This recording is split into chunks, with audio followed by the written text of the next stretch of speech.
This is The Camp with Zach Heilprin and the Athletics' Jesse Temple. Yes, welcome into the camp, kind of. We had a conversation on our show yesterday about Brian Calhoun and about how underrated of a season he had in 2005. And it got me thinking about some of the best individual seasons in Wisconsin history. And so I went back and I went through it, and I came up with the 10 best individual seasons in Wisconsin history. Brian Calhoun is a part of the top 10. His 2005 season is a part of the top 10. It was a tough thing to do. I only went back 30 years because I wanted to do it in terms of guys that I've seen, guys that I've watched play, which essentially is from 1993 on. So there are some guys that are not on this list that probably would have been if I was a little bit older. And so I have a few of those guys. Let's get started with that first of all, right? So here's a few guys before my time that maybe would have been in the top 10 if I was a few years older. Alan Amici, 1954, won the Heisman Trophy, had 641 yards in that season, and was the first of Wisconsin's 2 Heisman winners. So he probably might be there somewhere if I had seen him play. Tim Krumrie, 1981, a nose guard, 135 tackles. He was amazing. Obviously went on and played in the NFL. Darrell Sims, a really, really good pass rusher, 24 tackles for loss in 1982. And he also had 11 sacks that year. Troy Vincent was fantastic in 1991. He was good throughout his career, very good punt returner too. Obviously went and played in the NFL for a long, long time, and was number 7 overall pick in that 1992 NFL draft. Packers fans still wondering if they had taken him instead of Terrell Buckley. Who knows what happens? Maybe they don't have as big of issues in the secondary. Maybe they get to the Super Bowl a little bit earlier. Probably not. Who knows? Dave Laconic, and I'm not saying that right whatsoever, but he has the most tackles in a single season for Wisconsin. He did it in 1972. He had 181 tackles in 11 games. That's 16 and a half tackles per game. Remarkable for him. And Billy Merrick was the all-time leading rusher at Wisconsin before Ron Dayne came along. He finished with 12. In 1974 was his best year. He had 1,215 yards and 18 touchdowns. There was also a long list of honorable mention guys. So many guys that had great seasons, ones that probably should be on the list according to some. I did not have them on my top 10, but you could certainly put them in there if you wanted to. I'm going to run through them pretty quickly. They're not in any particular order, just essentially what came to mind for me. The first one that off the top of the head was O'Brien Schofield. He had 24 and a half tackles for loss, 12 sacks back in 2009, his senior year. I think if he doesn't tear his ACL in the Senior Bowl that year, he probably goes much higher and maybe has even a better career than he ended up doing. He did get a Super Bowl ring, so you can't be too upset about that. But you think about at times in that 2000 line, they could have played to get after the quarterback. O'Brien Schofield, J.J. Watt, Chris Borland. 3 really, really good players. And Chris Borland, before he became a starter at inside linebacker, was certainly an edge guy that they used to get after the quarterback his true freshman year. Speaking of Chris Borland, 2011, 143 tackles, 19 tackles for loss, 2.5 sacks, 2 interceptions, 5 forced fumbles. He ended up with the most forced fumbles in Wisconsin history, among the most in NCAA history, but his 2011 season really, really put him on the map. He won the Big Ten Player of the Year defensively in 2013. Statistically, his 2011 season was better, but he was really, really good, obviously, in 2013 as well. Erasmus James, before he got hurt against Purdue, was an absolute menace. One of the greater pictures in Wisconsin history. Him, knocking Michael Robinson out of the game against Penn State in 2004, really early to start that season. I think it was the Big Ten opener. Better known for Matt Bernstein going for 120 some odd yards after fasting all day. Either way, Erasmus James and that defense in 2004 with Brett Bielema his first year as the defensive coordinator was great. Wasn't as good after he got hurt against Purdue. A little bit of a cheap shot by the Purdue tight end, cut blocking him. The defense probably wasn't ever the same, but Erasmus James was remarkable. John Clay, Offensive Player of the Year in the conference in 2009, ran for 1,500 yards, 18 touchdowns. That was the John Clay that a lot of people had seen in high school. Was a rumbler, just rumbling through people in 2009. Brent Moss, the late Brent Moss, in 1993 was the Big Ten Offensive Player of the Year that year and leading them to the Big Ten title and to the Rose Bowl, was the Rose Bowl MVP, had 1,600 yards that year, 16 touchdowns. Just a fantastic, fantastic season from him. Jared Abbrederis in 2013 was essentially the only wide receiver Wisconsin had that year, and Joel Stave went to him a lot. Ended up with a season, or I believe a school record, 78 catches, over 1,000 yards, 7 touchdowns. Was great that year. Who else? Travis Beckham in 2007, 75 catches for a tight end. 982 yards and 6 touchdowns. Did very similar things in 2006 in his first year there. Paul Chryst used him really, really well. Nick Toon in 2011. 2011 is going to become a number that you're going to hear a lot, especially in the top 10. They were awesome that year. It's the highest scoring offense in school history, and Nick Toon, a big reason why, had over close to 1,000 yards, 64 catches, double-digit touchdowns. I believe just the one of 2 people with double-digit touchdowns receiving-wise in Wisconsin history. We'll get to the other guy in the top 10. TJ Watt, JJ Watt, 2016. TJ Watt, 11.5 sacks, 15.5 tackles for loss, a ridiculous pick 6 against Purdue down there in West Lafayette. Just a remarkable play that I'm running through my mind as we talk about it. J.J. Watt in 2010 had a lot of big-time moments that year, finished with 21 tackles for loss, 7 sacks. His biggest plays came against Iowa in that game after the Ohio State game. Now, he had a great game against Ohio State. There's no doubt about that. But if you go to the Iowa game, against Iowa, he blocked an extra point early in that game, and Wisconsin ended up winning by 1. He also had a huge sack on the last drive of that game to essentially push Iowa back even further. He obviously was a huge difference maker for that 2010 defense. A couple more here. Pete Monty, 1996, well over 100 tackles. I think it was like in the 150s, 160s. It was 13.7 tackles per game for Pete Monty in 1996. A really good, solid defense for the Badgers. Probably could have been more. They lost a lot of close games in 1996, Ron Dayton's freshman year, which we'll get into here in a little bit. And then Nick Grayson had almost 14 tackles a game in 2001. Didn't get to play in a bowl game because they didn't go to a bowl game that year, but he was really, really good. So there's the honorable mentions. I think I got as many. I got to as many guys as I could. We'll get into the top 10 here, but before we do, there's a guy that's not on this list that probably would be in the top 10, but I struggled with it. His name's Tom Burke. He's the defensive end for Wisconsin in 1998. Had some off-field issues for sure. About to go on trial here in a little bit, but his 1998 season needs to be mentioned. He had 22 sacks, 31 tackles for loss. The 22 sacks, by far the most in Wisconsin history in a single season. It was the most in the country that year, and his 31 tackles for loss right up there as well. A remarkable season for a defense that was among the best in school history, and a defense that helped them win not just the Big Ten, but the Rose Bowl as well. They won the Big Ten that year and the Rose Bowl. Jamar Fletcher comes to mind, but Tom Burke was a menace on the field for Wisconsin in 1998. So, all right, let's get into my top 10. We'll start at number 10. It is a name that is probably familiar. He's the all-time sack leader in Wisconsin history. His name is Tarek Saleh, and he had 21 tackles for loss and 14 sacks back in 1996. That was the most. The sacks are the second most all-time at Wisconsin. He was a fantastic player almost from the time he stepped on campus to the time that he left. I mean, 1996 was his senior year, and he was great that year. He had more hair then than he does now, and I think I can say that because, here.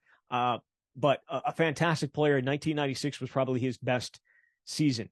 Jamar Fletcher had 3 great seasons at Wisconsin, 1998, 1999, and 2000. He is number 9 on my list. I picked 1998. You probably could have gone 2000 as well when he won the Jim Thorpe Award. He had 7 interceptions. Every year he had 7 interceptions. He finished with 21 interceptions in his career, which is tied for the most in school history. But he had, in 1998, he returned 3 of those for touchdowns. That included against Purdue in that game that Drew Brees threw how many times the night that Jump Around was started, and Jamar Fletcher returning an interception, finally jumped one of those out routes from Drew Brees and took it back for a touchdown. So that was one of those touchdowns. The other one, another one was pretty important. Happened in the Rose Bowl against UCLA, returned one for a touchdown that year to help the Badgers beat the Bruins in that game. So he is number 9 on this list. Again, you could have gone with the 2000 season. He had 3 interceptions against Oregon in the game that he actually got to play. He missed time in 2000 because of the shoebox suspensions. He was suspended for a few of the games to begin the year, but he came back and they were able to stagger those suspensions.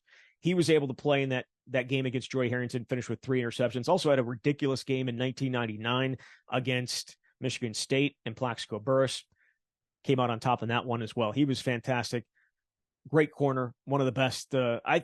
I probably put him as the best corner in Wisconsin history. It's right. Him and Troy Vincent are right there. Obviously, Troy Vincent had a better pro career, but Jamar Fletcher as a college player, ridiculously talented. Number 8 on my list, a familiar name, Jim Leonhard.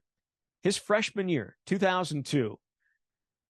Everyone outside of the program that didn't know much about him, and that at the time included myself, he was a special teamer in 2001, a walk-on, ended up playing very early, but in 2002 he stepped up and he splashed on the scene right away against Fresno State and had a number of interceptions in his first game.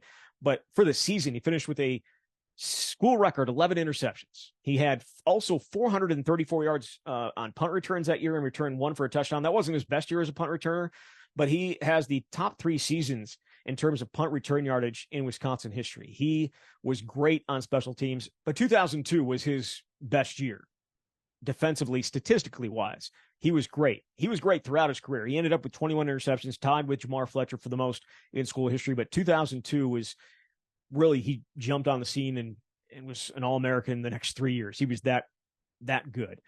Moving on. Number 7, a guy that we talked about on the show and a guy I mentioned earlier, Brian Calhoun, 2005. 1,636 yards rushing, well over 300 yards attempts, I should say, well over 300 attempts.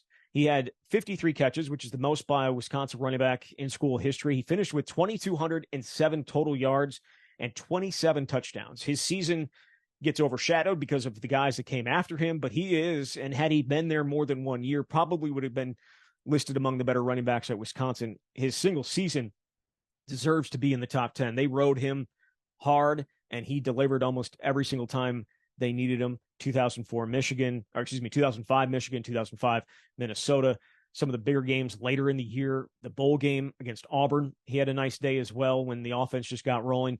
But Paul Chryst' first year, to have Brian Calhoun step on the field and be that guy was pretty special. Number 6 on the list, Jonathan Taylor. You could have put probably any one of his seasons here in the top 10, but he goes number 6 on my list for 2019. Over 2,000 yards rushing, 21 touchdowns, 2,255 total yards, 26 touchdowns overall. He was remarkable. Again, you could have gone a whole bunch of different ways with this, but this was his best complete season because he did it both in the run game and in the pass game. Was finally got some opportunities to catch the ball in the backfield. One that'll stick out in my memory will be against Minnesota.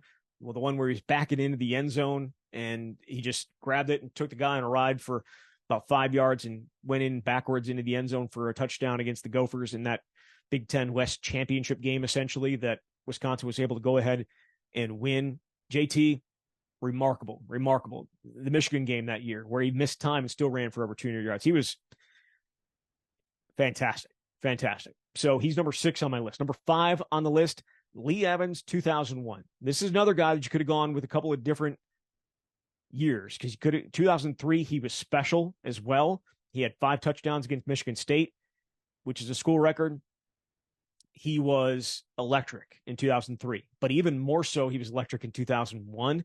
He had a school record, 1,545 yards, 9 touchdowns, 75 catches, and was a favorite target of both the quarterbacks that got to play that year, whether it was Jim Sorgi or Brooks Bollinger.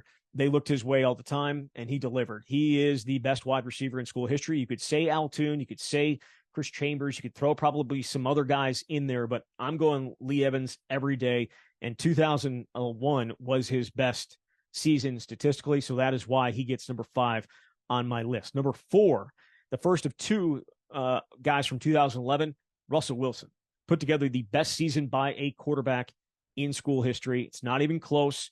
He had 3,175 yards passing, which is number 1 all time, 33 touchdowns, which is number 1 all time, 72.8% completion rating, which is number 2 all time. Scott Tolzien, who deserves actually honorable mention for what he did in 2010. I should have thrown him in there in the honorable mentions because he was great in 2010 and leading an offense that scored over 40 points a game.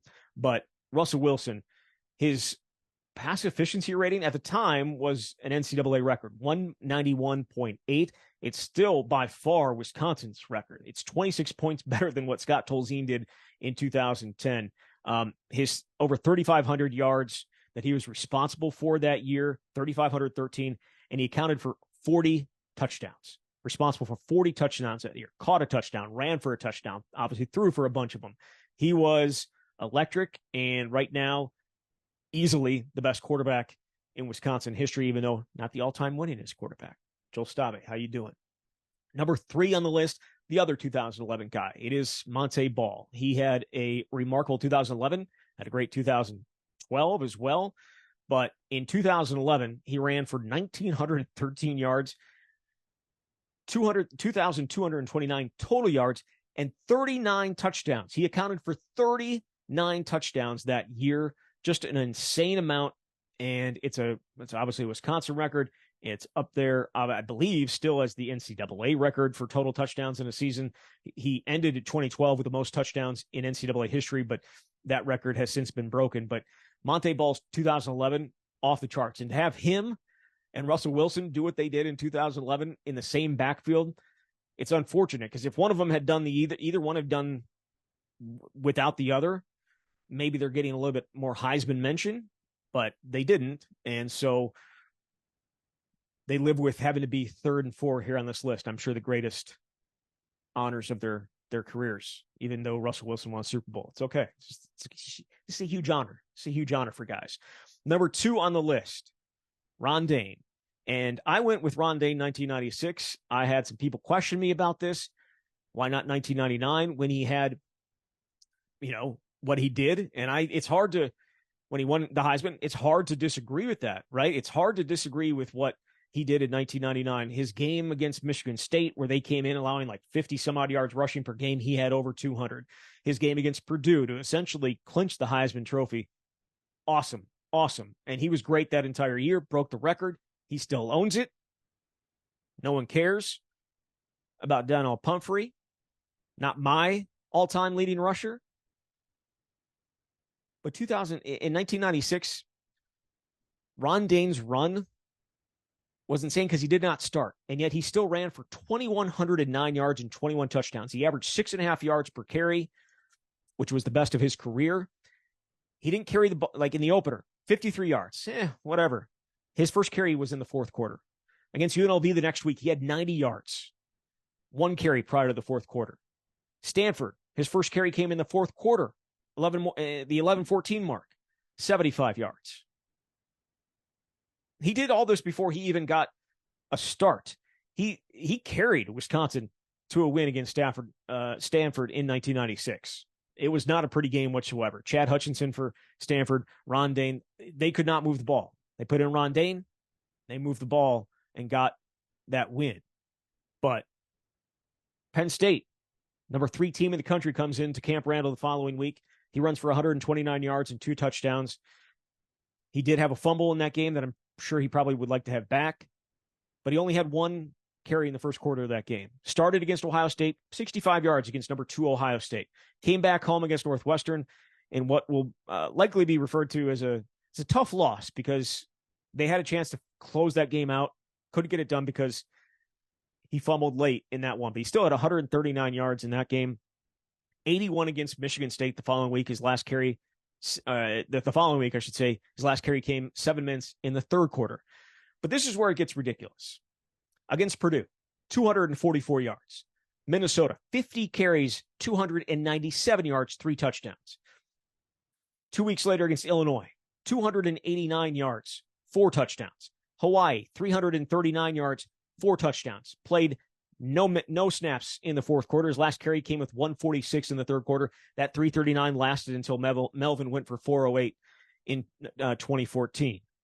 And then in the Copper Bowl, 246 yards, 3 touchdowns, barely played in the fourth quarter. So in 5 of his final 6 games of his freshman season, he ran for over 244 yards. That's why it's getting my number 2 spot here instead of Ron Dayne 1999. You could go either way with this, but I'm going with 1996. And then there is number 1 on my list, and this one was extremely easy for me. It is not even particularly close. Melvin Gordon, 2014. What he did that season with very little passing game to speak of was remarkable. Remarkable. That's all you could say. The dude ran for 2,587 yards that year.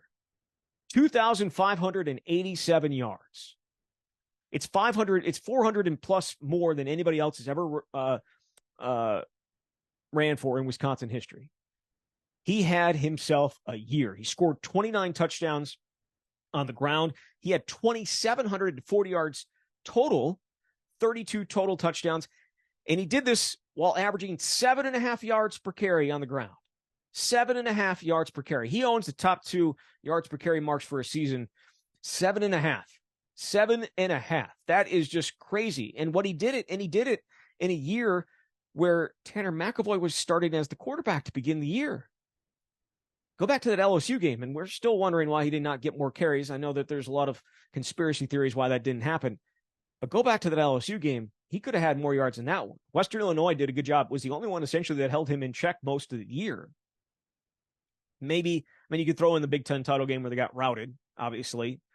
But some of his days just insane. And obviously, at the top of it is 408 against Nebraska. What he did against Nebraska is an all-time performance and the best single game performance I've ever seen. So if I do a list in the future, that performance is going to be at the top. But you could put about 8 performances to Melvin Gordon's in the top 10 in terms of games I've seen in person, what he did. And another one has to be up there, the bowl game against Auburn in the Outback Bowl. What he closed with, his greatest play of that game, and maybe his greatest play of the season, was on 4th and 1 in that game. And he got the carry, and he showed off absolutely everything that I think makes him special or made him special at Wisconsin. He had the vision to get through the hole. He had the power to stiff arm towards the end. He had the speed to break away. He had the agility to juke a guy. That play represents everything that Melvin Gordon was about and all the skills that made him special. And in my opinion, and I know a lot of people disagree, JT, if he had come back for his senior year, would have broken Ron Dayne's record. But Melvin, for me, is the best running back in Wisconsin history. And his 2014 season was at the top of the list. He was fantastic. So that is my top 10. I'm sure there are some that are going to disagree with it. You're more than welcome to disagree in the comments. Certainly do appreciate you watching, and we will be back very soon with another episode of The Camp.